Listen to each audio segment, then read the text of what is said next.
but we don't have the proof. Now we have the proof. Okay? And for the case study, same thing. You got to pass up that one. Right? So you must have 2 sets of this one.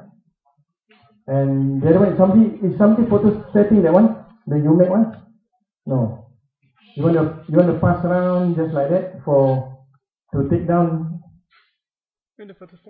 photo set 12. Anybody wants to do that now? Photo set 12 copies of this one and pass down to each group.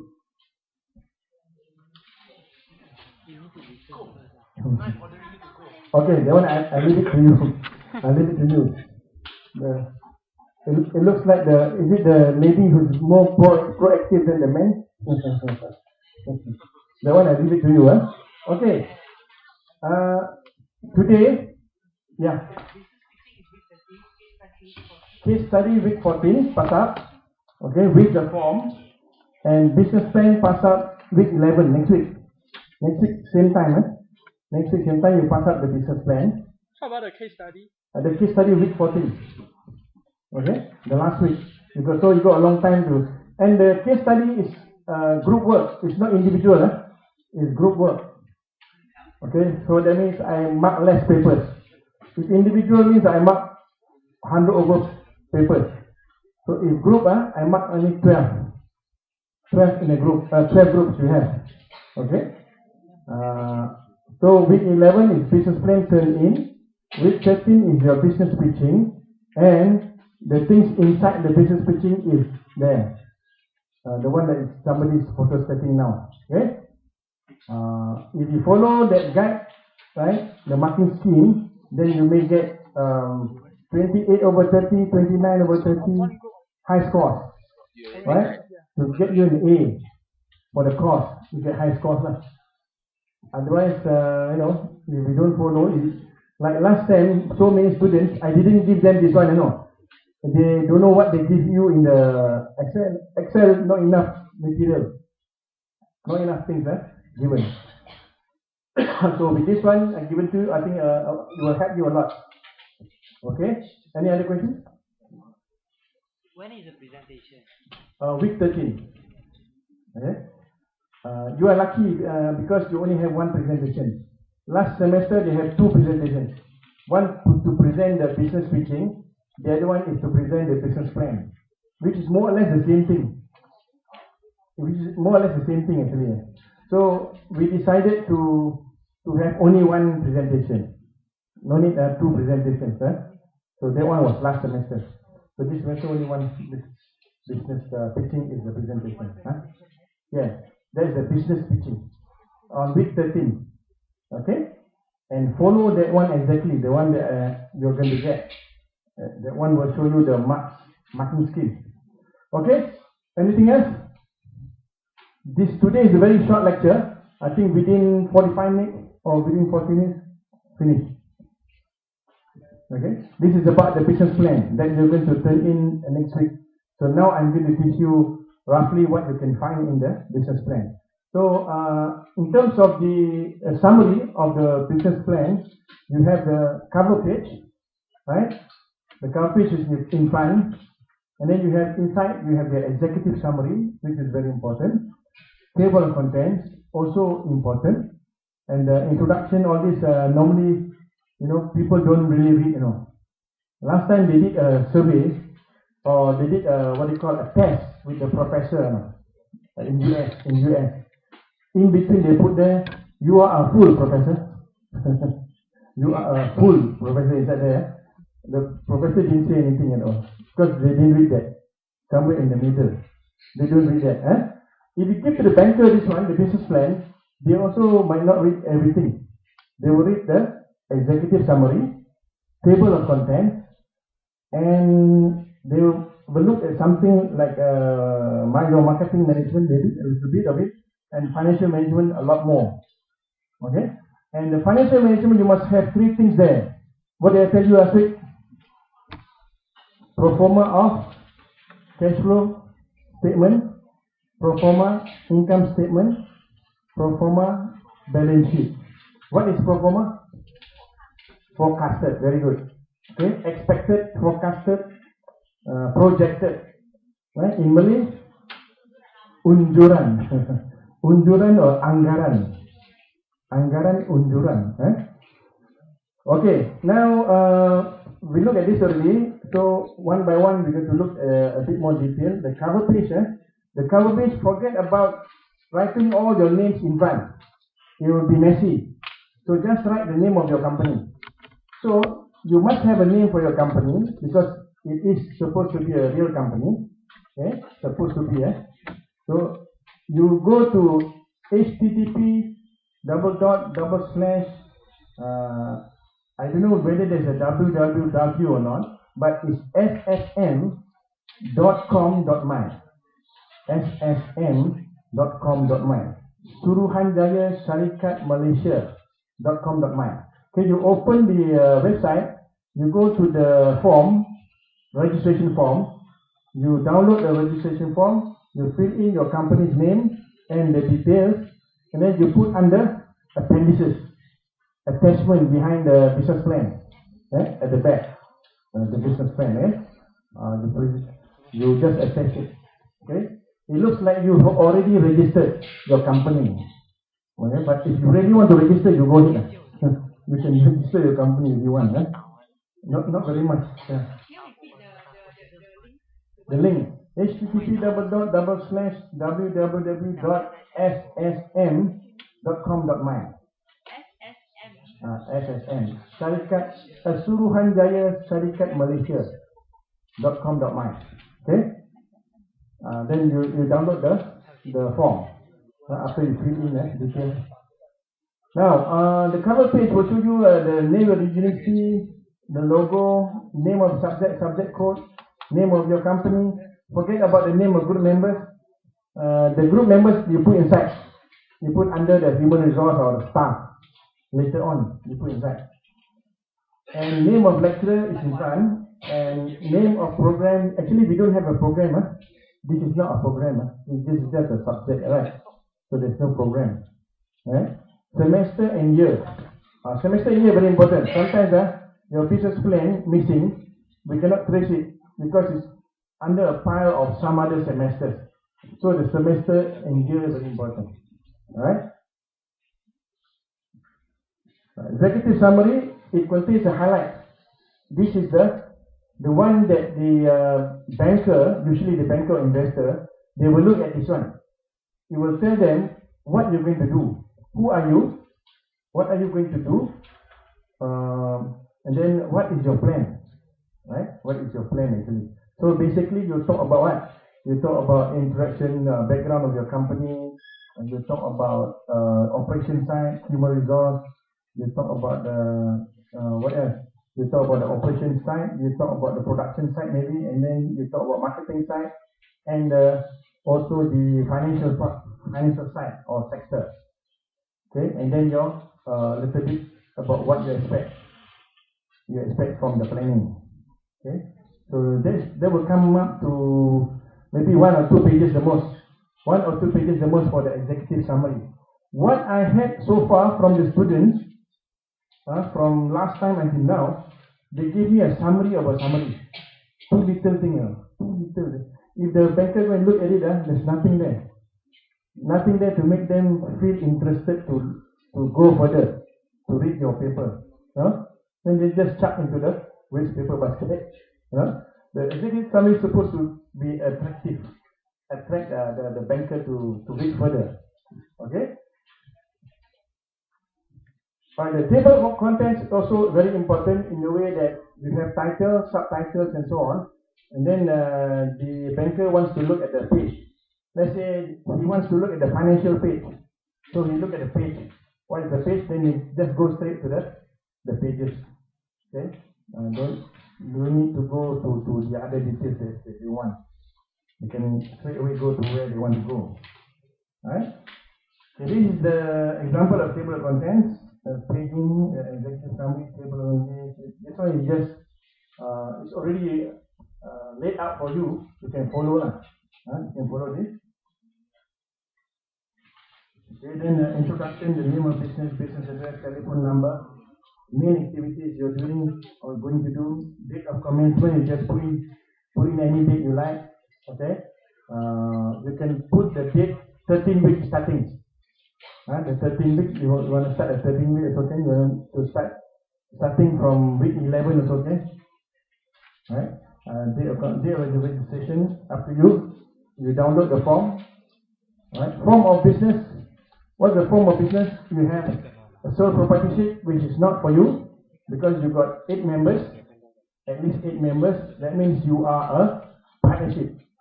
Or you can be a private company limited, Sdn Bhd.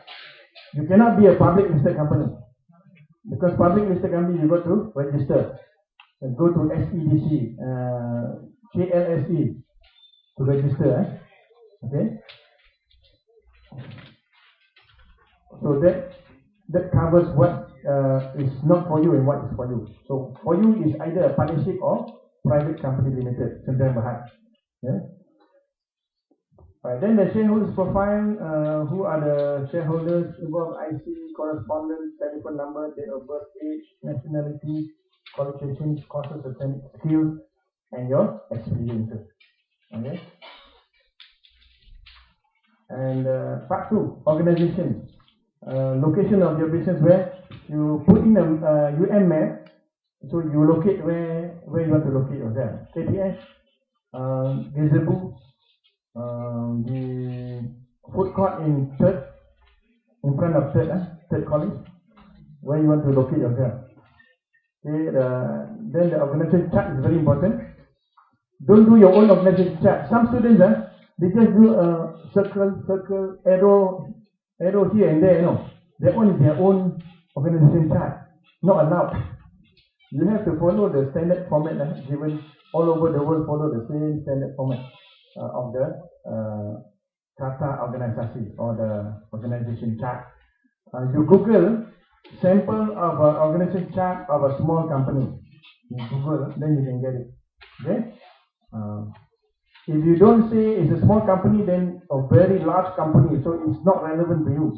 Very large company, they have very complex type of organization charts, which you don't want actually. You want a simple one.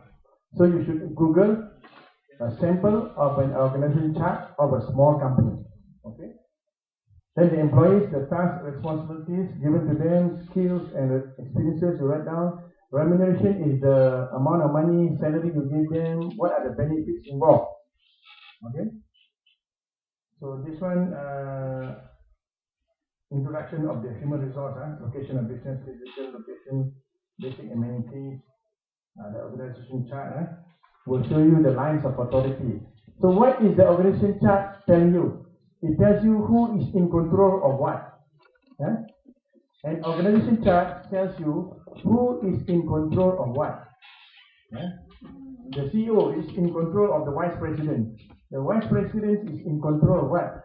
Marketing, finance and accounting, research and development, production, process department,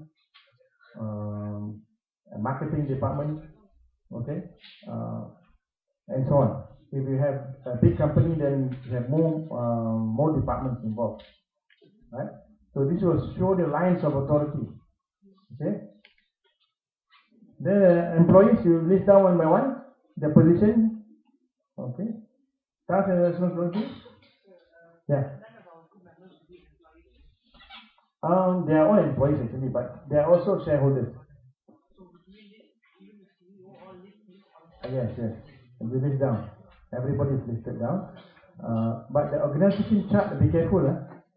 Yesterday, a student from the economics faculty showed me an organization chart that she was about to do. Oh no, not a lady, a man, a boy, a male.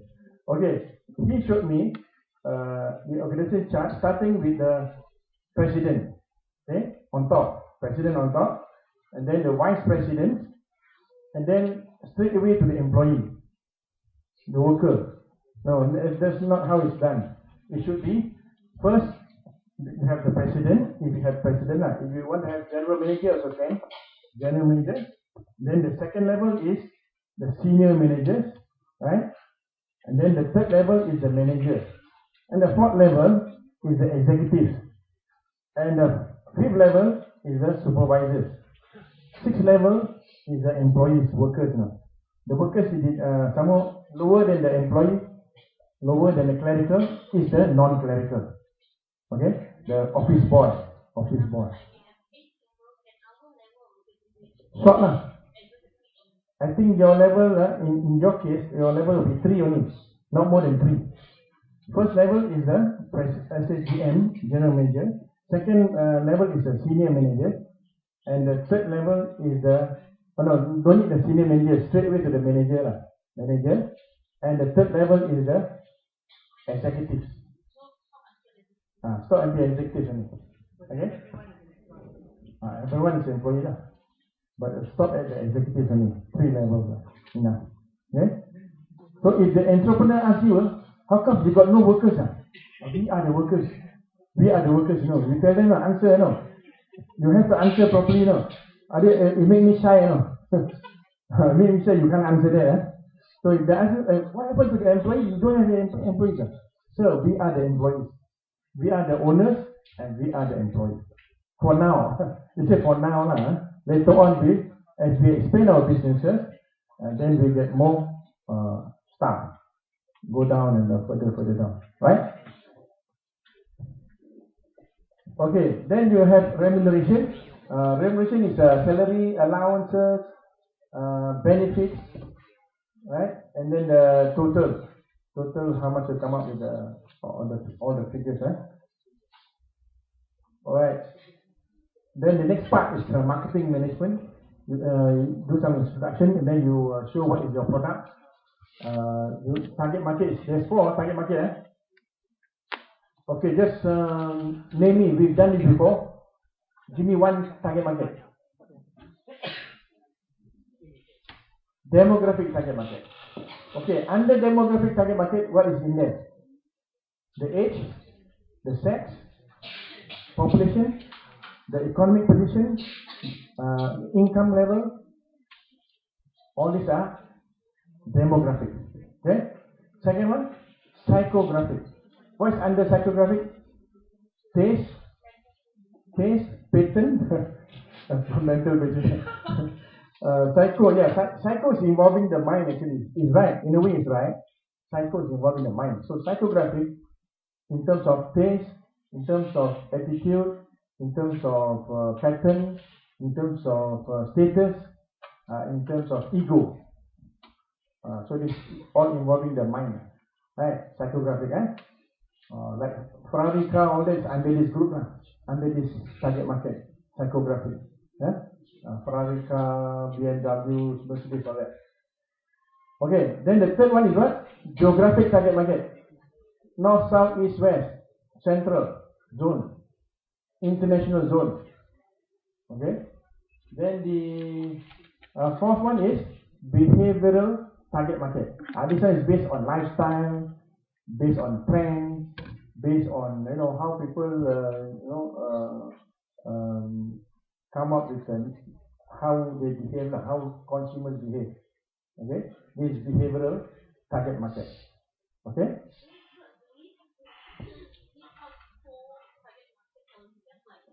Sometimes it involves 2 or 3. Let's say you are selling cosmetic, right? A cosmetic is more on taste, right? Taste. So it's psychographic, but it's also on demographic. It's on sex, male or female, both, maybe both male and female, right? Males also use some sort of cosmetic now, cosmetic. 2 lah, that means 2.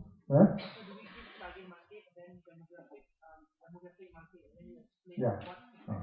That will show that you know your stuff lah. Okay. Some people just say target market is students. The normal thing what they do is my previous students when you say about target market they say UM students and UM staff. That's all they say, the target market. In a way it's also right, but it's not showing that you know the real stuff Okay. Okay, the competitors, you need to have analysis on the competitors as well. And then you need to have pricing strategy. One of the pricing strategy is the low cost price leadership. Low cost price strategy. Okay, that means you want to be the lowest cost provider in the market. That's your strategy. Or you want to be the most, quality price provider, or the highest price you can. Also can, but you must show quality lah. People to buy your product, they really need to see your product matches the quality or not. Then only people will buy. Okay. Or it can also be in terms of pricing strategy. It can be psychology pricing. What is psychology pricing? 1.99, 1.99, 4.99 cents. That one is called psychology pricing. Actually, it's not 5 ringgit, it's only 4 ringgit. But in terms of our accounting system nowadays, if it's 4.99, it's actually 5 ringgit. Huh? They round up the figure to 5 ringgit now. Last time they don't know, they have to give you back 1 cent, But last time when the cashier just silently keep quiet, don't give you anything back. So they're supposed to give you back 1 cent, but they don't give it, they keep quiet. But some people will ask, where's my 1 cent? And then they come up with the idea, now if 4.99, the system translates it to 5 already. Then they are safe lah. Seemingly safe. But if lawyers want to fight, they still can fight, right? Okay, promotion strategy, how you promote your product. Okay, and then your distribution strategy is how you distribute your product. Okay, you can distribute online, you can distribute door to door. In many ways, TV, okay, TV, iklan, papers. Introduction. Okay, this one satisfy the main thing is you want to satisfy the needs and wants of customers and develop the marketing strategy. Okay, the product you must identify the product of special or unique characters. Okay, you make your product as unique as possible. That's why you must come up with a prototype model. If it's food, it's something totally new, not in the market. Not in the market. It's totally new. Right? You come up with the new things, new drinks, new food, and its products. People can still accept handicraft, but handicraft has to maybe solve a problem. Maybe you want to organize a handbag, so you got handbag organizer. Or maybe you want to organize something in the office. People keep putting the pen drive somewhere, the pen somewhere, so you organize it. You have a handicraft that organize things. Or you see some other problems, like for example, when you play ping pong, the ball will always fly here and there, right? So you are so lazy to go and run after the ball and pick it up. So you try to solve that problem. How? And then you come up with a solution, and you come up with a new product. You call it what? Ping pong retriever. Ping pong retriever. But you must study also the economic value of that. Whether it's economical for people to buy, the pricing is involved, and then whether that one is acceptable to the public or not. Whether they want to buy such things. How many people play ping pong? Not many. Nowadays, not many people play ping pong. Okay, more the things people play now most is what? The handset. The handset, right? Everywhere they go, handset. They're walking down the stairs also, the handset. They might fall down, they don't care. Because they see the legs got eyes, They can walk down without seeing it, so never mind. So now, if you see a lot of this handset, your eyes may get blurred vision and things like that. So now you settle the problem. You get something to wear or what, so to avoid the blinding kind of thing from the gadgets that you have. Okay, something that will be helpful for you to use to stop the rays, from disturbing your eyes and all that. Okay, and you see some people use laptops, they put on the lap, That's why they call the laptop, right? They put on the lap. Then later on they found out, after a while, the lap becomes red in color. Because of the heat, So they put some heating kind of thing, and they cool it down, right? But not many people buy that as well. They only call it laptop, but people now don't use the lap anymore. They use the table. But still, your laptop after so many hours spending using computer games, all that, playing computer games, it will heat up. So if you can find some ways to cool it down really, then you got something new. There is something in the market, but I don't think it's really working. It's not really working. You can improve on that if you want. Okay, then the target market, that's how I told you, target market, target market.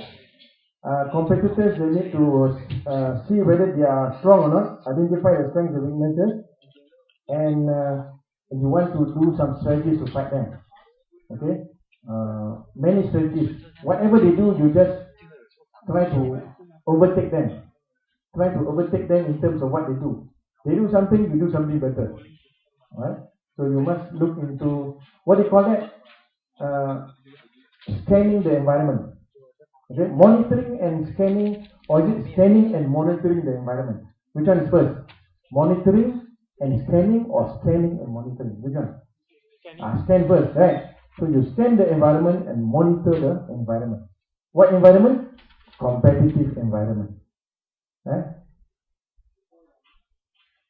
Because you want to stay ahead of the competition. Right? Pricing strategy, just now I told you, selling price of product is very important. You study the price, you get the unit price, and you add whatever profits you want. And the main thing is you must make sure people are willing to pay for it. Don't put something exorbitant price, and then something very unacceptable, something illogical pricing. Okay? Then promotion strategy, there must be a budget for it, and then there are many strategies for promotion as well. Okay? Of course, the cheapest one will be the online strategy, promotion strategy is the cheapest one. Distribution, you can use other people's lorries, you can use other people's distribution channels. You don't need to have your own channel. If you want to have your own channel, you have to buy lorries, you have to buy vans, it will take a lot of fixed asset costs. So you just jump on somebody's bandwagon and let them do the job for you, and you can pay them some money. Unless when you're already big enough, okay, you are strong enough, you can buy your own fixed asset, then you buy. Okay, operations management, you must show the flow chart.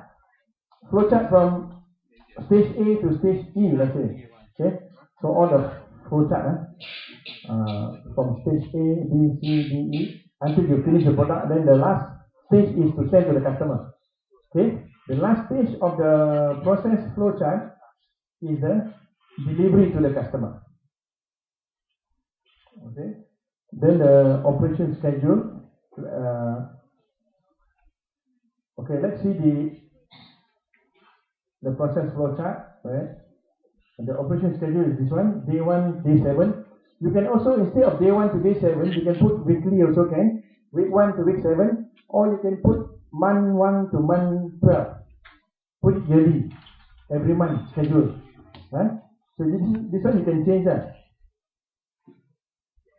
Raw materials purchase, okay, with the quantity and the cost and the supplier that you use. Operations on fixed assets, what fixed asset you use, what material, what machines, what equipment, right? The overhead is the rental and the utilities, the water bill, the electricity bill. Okay, then the financial management, I told you must have three, three: cash flow statement, income statement, balance sheet. Okay, you must have three. And then the sources of capital is either from your father and mother assisted farmer, or it can be your mak ayah support, MAS, MAS, or it can be from your own savings, okay, or it can be from internally from the company itself, company retained earnings, right? External will be outside party that want to invest in you, in your product, in your project, or somebody like a banker, they want to loan you the money. Okay. Then that's the conclusion. Conclusion, you look at your business performance. Not really, you're not looking at your business performance because last time we have canopies set up for you, 40,000 ringgit. UM spends about 40,000 ringgit to set up the canopies for you, and then you do the business 2 days, right? But they say it's too much cost for them. Every semester come out 40,000. It's a lot of money for them. So now they just pay some money to the entrepreneur. The entrepreneur will come week 13 plus myself and the pengarah of the UMAC, University Malaya Entrepreneur Center. 3 of us will stay here and decide about your product. Okay, it's much cheaper. Of course, they got to pay the entrepreneur a little bit of money. Okay, they don't pay me any money. So I'm working here. It's free of charge. And the UMAC also is free of charge. Only thing is they need to pay the entrepreneur. Okay? So, yeah? Expensive, very expensive. 40,000 for all the faculties, all the whole university involved. About how many students? 2,000 students. Okay? So about 4,000 every semester. So they do away with that. We don't have that anymore. So the business performance. So you cannot have any business performance, right? There's no business performance. Only expected. You expect any. What you can do is you expect any project. Suggestions and then the experience you gain from doing the report and the summary.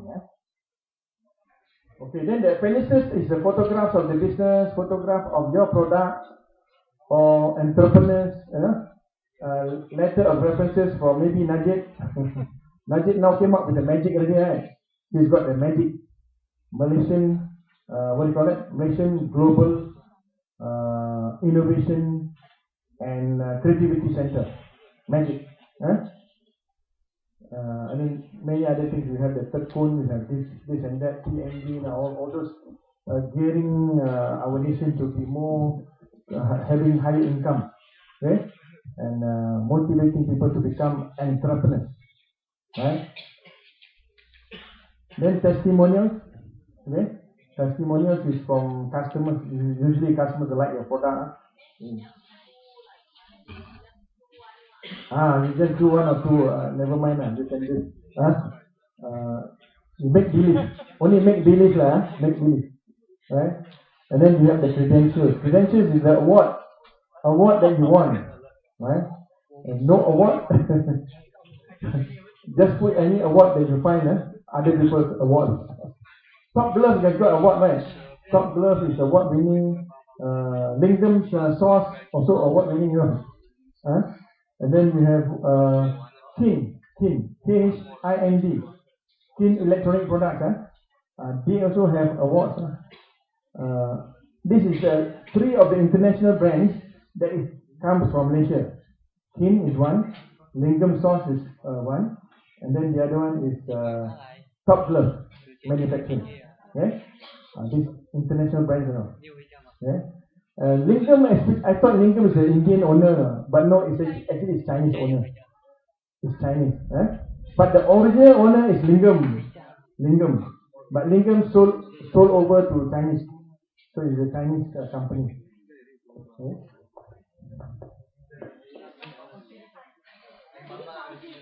Okay. That's it for today. Not even 6 yet, not even 5 yet. Not even 5 yet. So you guys want to continue on discussing with within your group, you go ahead. And I'll be here for a short while, you can ask me questions. Can we get a copy of your slides? Yeah. Of course, no problem. Let's go. Get me stand and get your copy of come to me. Let's go.